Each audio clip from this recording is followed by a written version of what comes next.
person who's going to give the lecture is going to do it in English as well. So welcome everyone.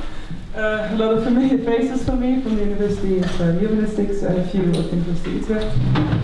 We're doing this lecture, we organized it from the Nieuwe University Utrecht, so that's the reason we are here. And I think it's a really good way to show at this university, University of Humanistics, that we're doing these kind of things, and we're organizing these lectures mostly because we want to give some input and some different way of looking at universities as they are organized right now. So you can have some information and think about it when you get back home and realize maybe that some things should be changed or could be changed. And if you do, please check out our Facebook or our website, newuniversityutrecht.nl.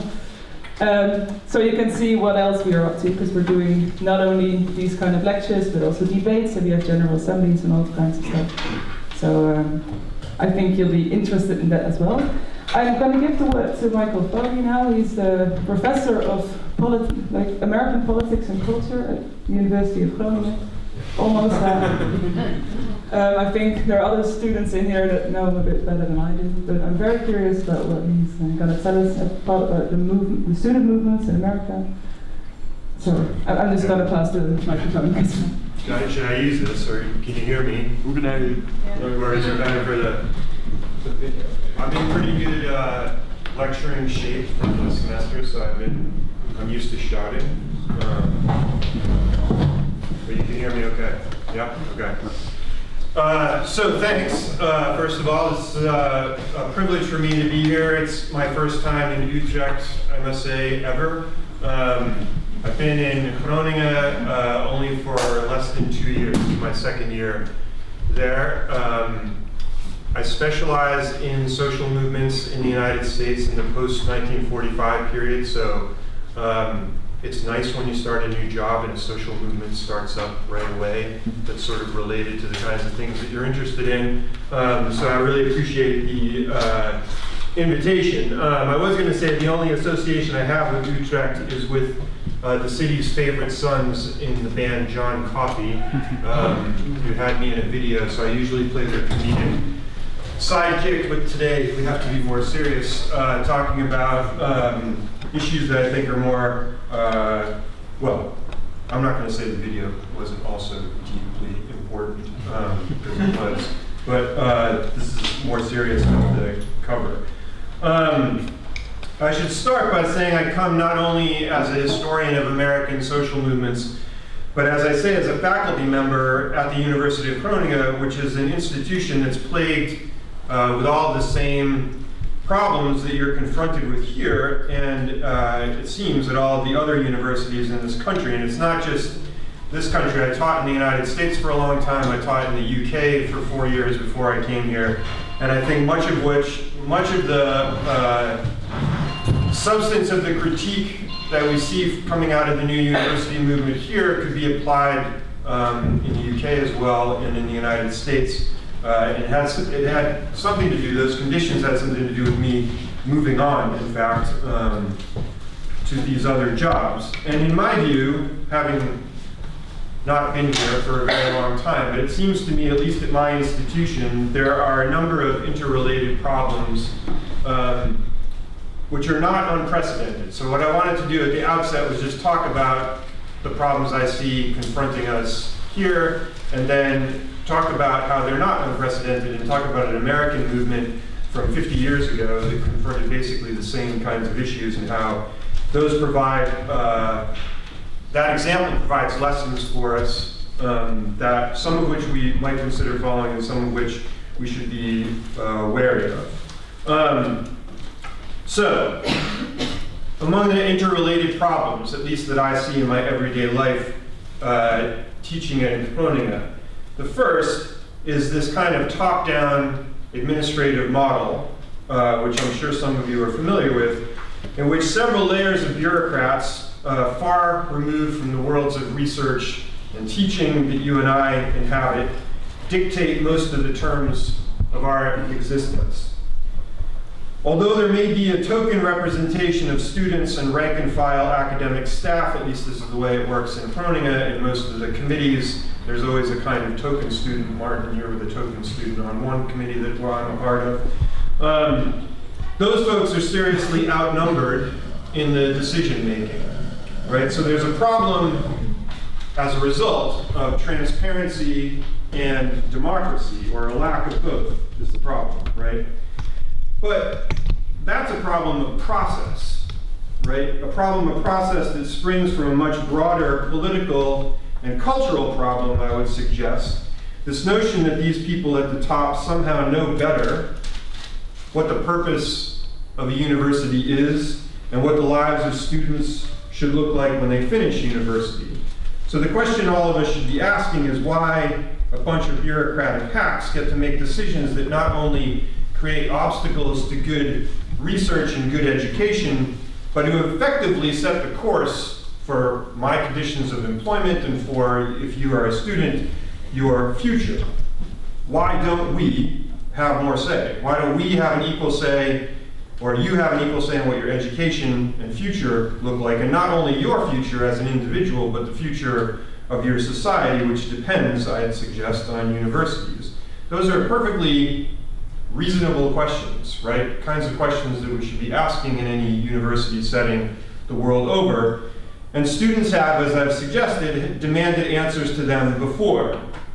So to take one historical example that I'll just talk about today, which is kind of famous in the history of social movements after the Second World War in the United States, famous in the larger history of the 1960s, but maybe is not super well known to you here, is that at the University of California at Berkeley, right, the flagship campus of the University of California in 1964, students in the fall of 1964 launched something that became known as the free speech movement. And the free speech movement is usually considered as a kind of classic example of the New Left, but it also comes out of the civil rights movement, right? So what happened was that a lot of students from Berkeley had gone to Mississippi in the summer of 1964 to help register black voters. They came back and they started distributing information at tables on the edge of campus. And this was a common traditional practice at the campus at Berkeley for years prior to this, right? Where people of all different kinds of political organizations would set up tables and distribute information. And then shortly into the beginning of that semester, in the fall of 1964, the administration just unilaterally, arbitrarily decided to shut them all down. They shut down all of the tables.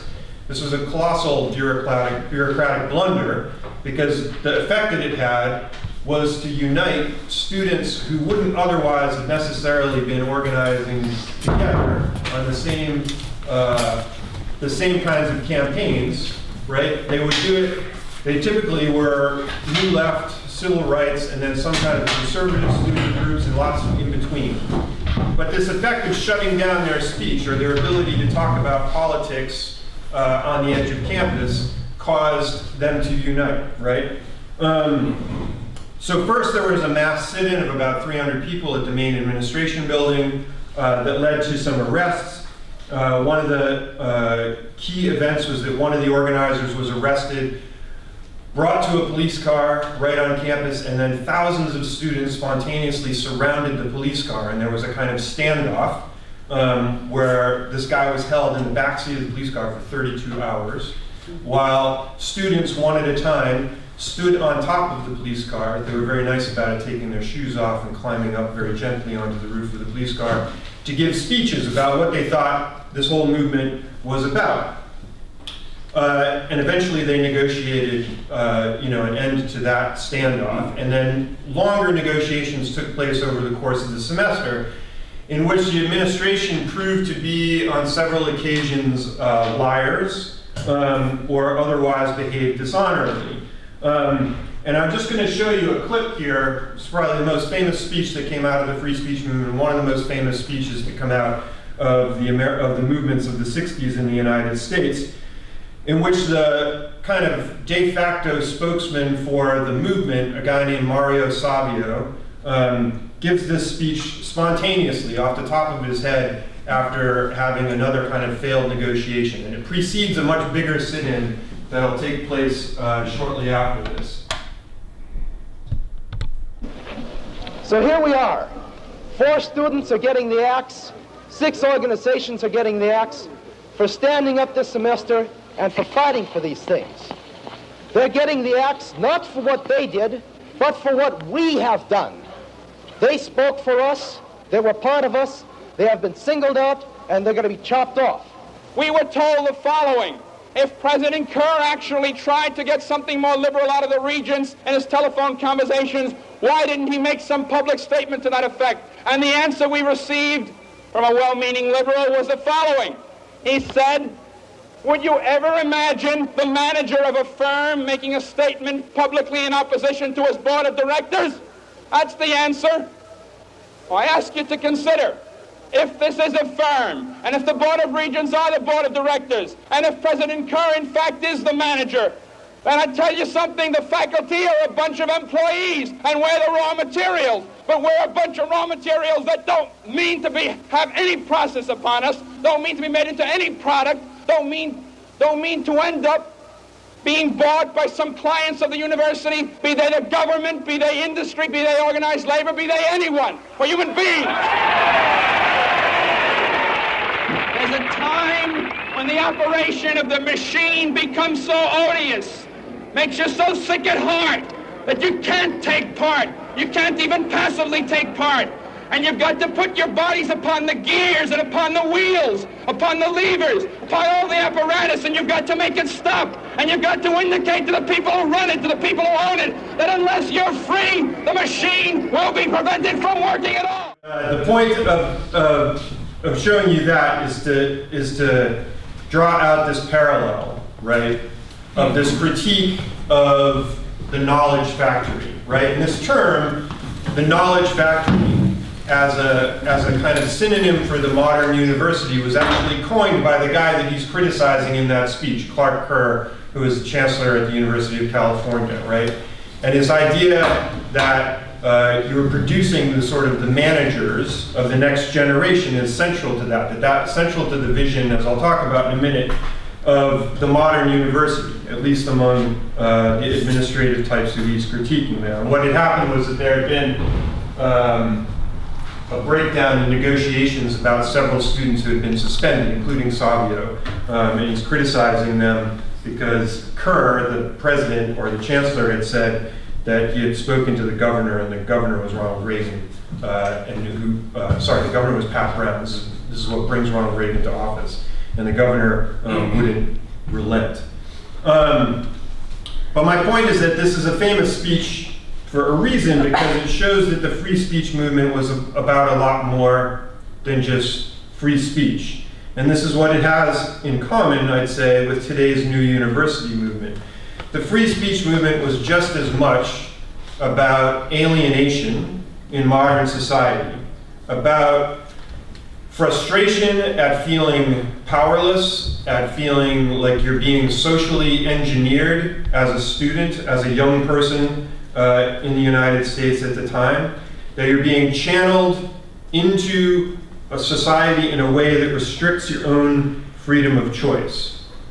So this knowledge factory analogy worked then in California, and it works now, I'd say, in the Netherlands. It certainly works in my workplace, where the faculty increasingly feel like factory workers, students feel like they are the raw materials being molded into managers.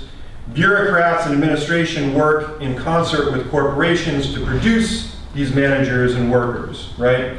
What Savio, in another context, and other leaders of the free speech movement talked about at the time, was a return to the classical university model, right? A community of scholars, of faculty and students getting together and shining the hard light of academic inquiry on the problems of science, and as Savio noted on a number of occasions, critically on social science, so that you're at a university studying not only what is, but what should be.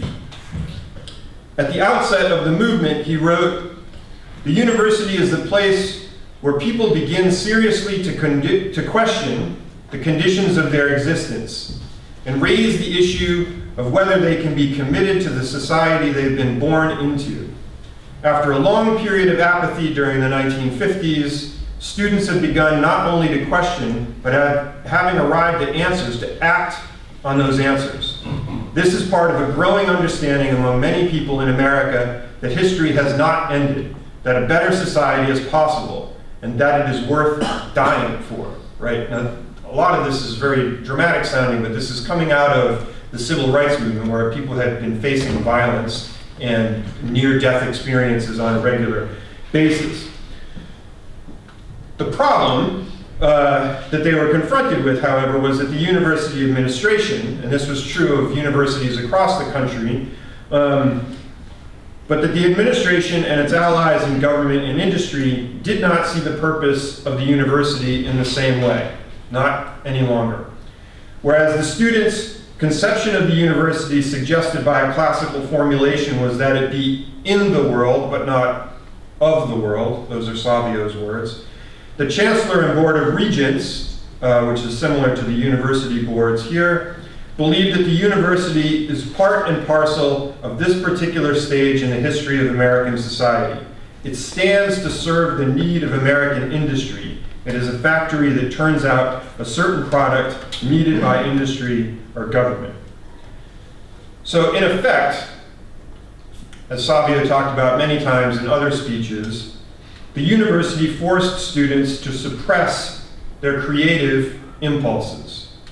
He said, the university is well structured, well tooled to turn out people with all the sharp edges worn off, the well-rounded person. Is this an expression that gets used much in this country? How important it is to be well-rounded? This has like been sort of the motto of not only American universities, but American parents, right? That yeah, you should go to university, you should become well-rounded, right? Well, well-rounded in Savio's conception was shearing off the sharper edges, right? The questioning, the daring to be different, the daring to be creative, right? To produce people out of the knowledge factory that were smooth, moldable graduates, right? Accommodating, acquiescent, and unquestioning, working at some dead-end job, right? I had students last semester, first-year students last semester, where we got talking about this. We got talking about what they were expecting out of their future, and this one guy said, right, so I expect to spend, a few years here studying, learning a few things, and then when I graduate, I expect to have a kind of dead-end job. And I thought, well, that's kind of depressing. And I asked the rest of the students what they thought, and they all said, yeah, that sounds about right. That's about what we think we can expect, yeah? So that's a much bigger existential question, right, than in the case of here at Berkeley talking about free speech, or when I get complaining about bureaucracy, right, this is about talking about what the whole purpose of the university is, and how the people who run these universities have lost track of what that purpose should be. So that's why at Berkeley it was so important to remove those political tables from the edge of campus, because you're removing those few who did question the illegitimate authority of the administration. You were silencing them so that the idea that students could question rather than seek a secure, safe place in a morally bankrupt society, that the idea of questioning that would not spread. Right? So for Savio and others in the free speech movement, the idea of throwing their bodies upon the machine conveyed the deep anger, the anxiety, the frustration with modern life, and the sense of powerlessness that was the undercurrent of all the turmoil of the 60s. Later, after this other sit-in that followed that speech, where there were arrests of nearly 800 students, the free speech movement organized a strike that numbered as many as 10,000 students who stopped attending classes, right? And then that led to the faculty senate voting by an overwhelming margin, 824 to 115, to support the free speech movement's goals of restoring free speech to political tables on campus, etc. And so it was restored, right? It turns out to be a major victory, and when historians write about it, the free speech movement is often held up as a kind of shining example of what could be accomplished by the New Left. But as I was talking about with a couple of people before we got started today, that's a short-term victory, right? Ultimately, as you probably are aware, the corporatization of American universities has only continued at a hastened pace, and the kinds of things that we're seeing taking place at universities in this country are just a glimmer of what has been happening for decades in the United States. So the question is, what kinds of lessons can we draw from this, from the free speech movement, say for the New University movement here? And I'd start by saying that Savio again provides a good indicator. Early in 1964, long before the free speech movement starts, and more in anticipation of his participation in the civil rights movement, Savio wrote, "I'm tired of reading history. Now I want to make it."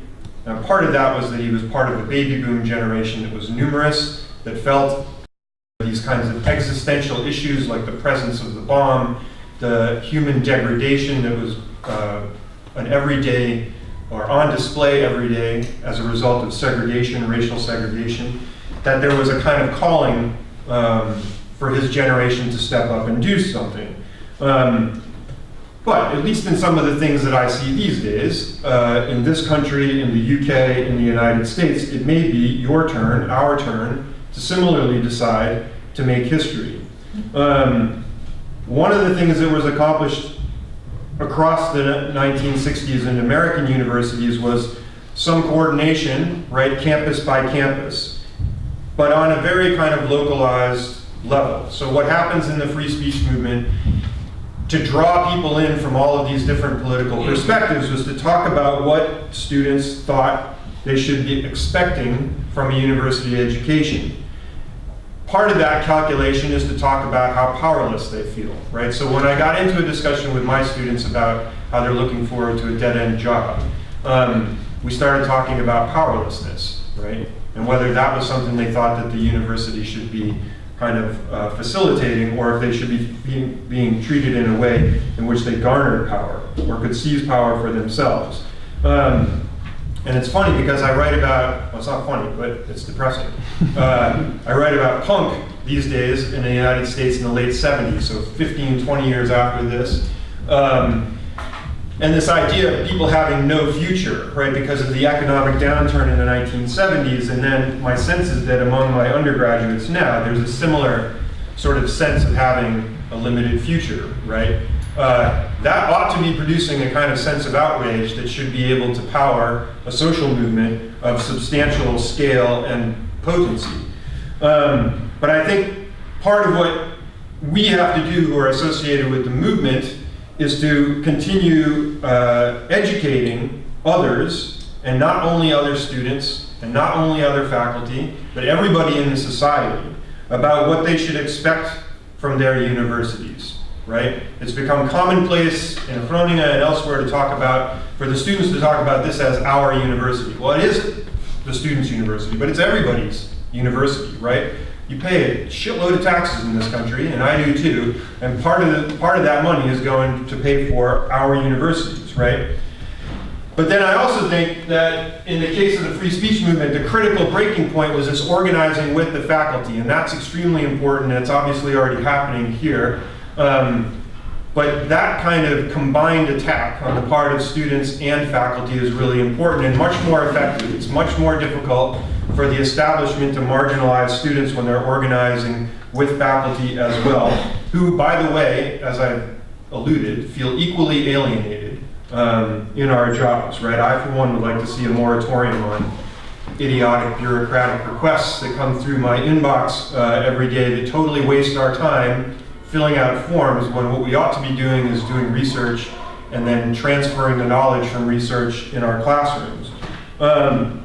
But the key would be, I think, a coordination across the country where one thing we might consider talking about is this notion of a student strike, right, and a faculty strike, and on a large scale level, right, not just at an individual campus, but on a national basis. You get thousands of people who walk out, even on a single day, but even better for longer than that, indefinitely until demands are met, and then you have a way of getting people's attention. That is a model we've seen repeated not only in the United States but elsewhere in the last 50 years.